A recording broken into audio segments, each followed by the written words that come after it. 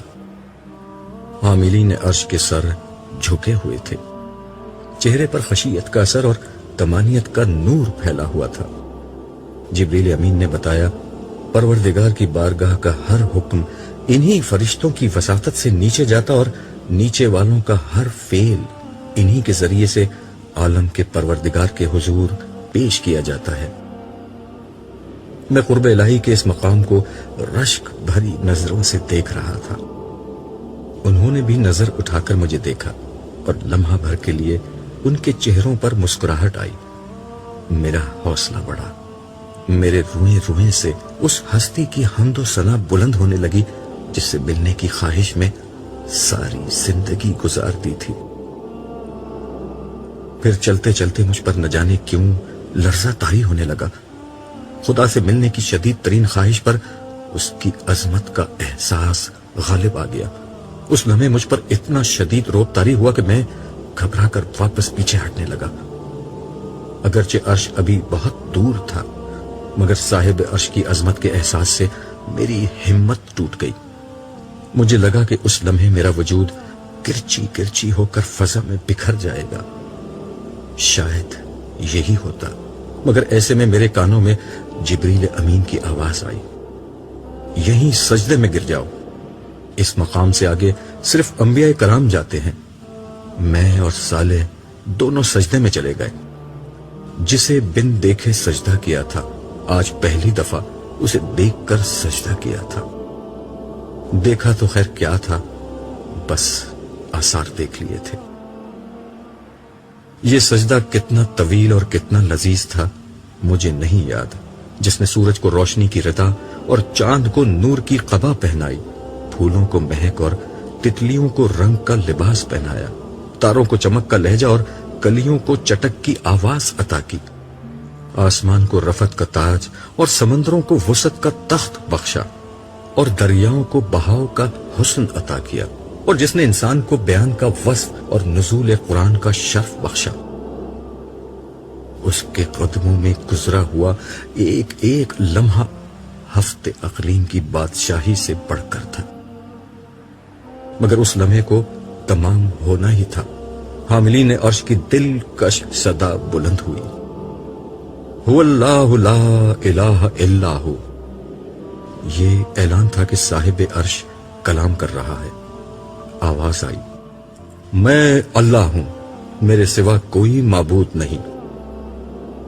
ہر سر سے لذیذ تر اس صدا میں وہ سحر تھا کہ میرا وجود سراپا گوش ہو گیا، میرا پورا جسم اور اس کی ہر قوت کانوں اور سماعت میں سمٹ آئی۔ میں مزید کچھ سننے کا منتظر تھا مگر گفتگو میں ایک وقفہ آ گیا تھا۔ مجھے احساس ہوا کہ شاید اب مجھے کچھ کہنا چاہیے۔ جو پہلی بات میری زبان پر آئی وہ یہ تھی، مالک، زندگی میں یہی ایک حقیقت تو جانی ہے۔ میری یہ بات میرے اپنے کان بمشکل سن سکے تھے مگر حاضر و غائب کے جاننے والے اور دلوں کے بھید پا لینے والے تک وہ بات پہنچ گئی تھی۔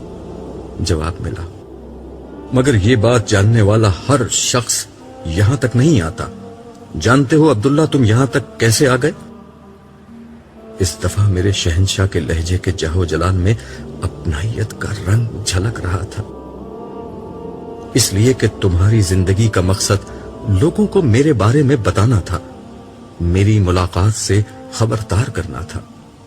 تم نے میری یاد کو، میرے کام کو اپنی زندگی بنا لیا، یہ اس کا بدلہ ہے۔ آسمان و زمین کے مالک کی گفتگو اور آواز سنتے رہنا میری زندگی کی شدید ترین خواہش بن چکی تھی۔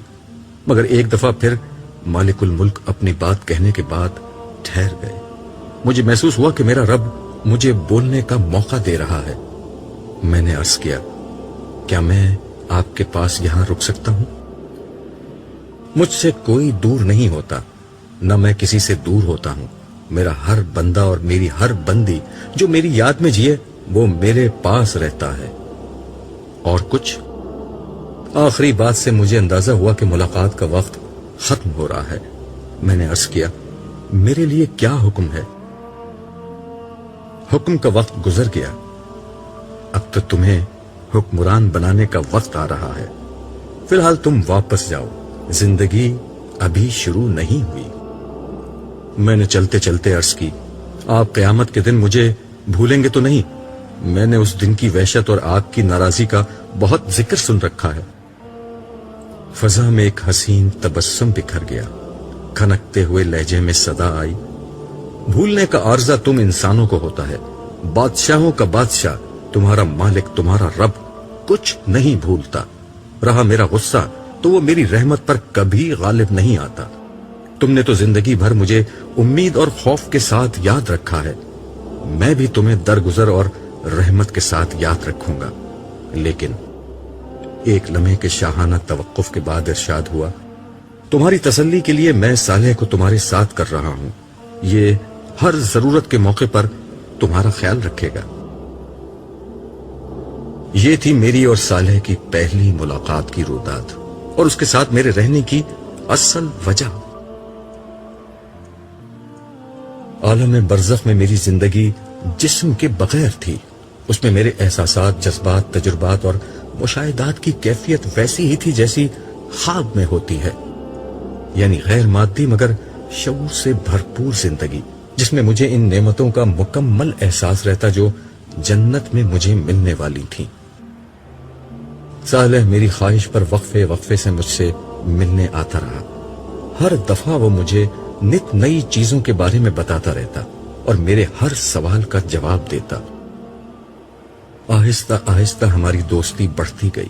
پھر آخری ملاقات میں اس نے مجھے بتایا تھا کہ زندگی شروع ہونے جا رہی ہے اور اب میں اس کے ساتھ میدان حشر کو تیزی کے ساتھ عبور کرتا ہوا عرش کی طرف بڑھ رہا تھا۔ چلتے چلتے میں نے ارد گرد دیکھا تو تا حد نظر ایک ہموار میدان نظر آیا۔ ماحول کچھ ایسا ہو رہا تھا جیسے فجر کی نماز کے بعد اور سورج نکلنے سے قبل کا ہوتا ہے، یعنی ہلکا ہلکا اجالا ہر طرف پھیلا ہوا تھا۔ اس وقت اس میدان میں کم ہی لوگ نظر آ رہے تھے، مگر جو تھے ان سب کی منزل ایک ہی تھی۔ میرے دل میں سوال پیدا ہوا کہ ان میں سے کوئی نبی یا رسول بھی ہے؟ میں نے صالح کو دیکھا، اسے معلوم تھا میں کیا پوچھ رہا ہوں۔ کہنے لگا، وہ سب کے سب پہلے ہی اٹھ چکے ہیں، ہم انہی کے پاس جا رہے ہیں، کیا ان سے ملاقات کا موقع ملے گا؟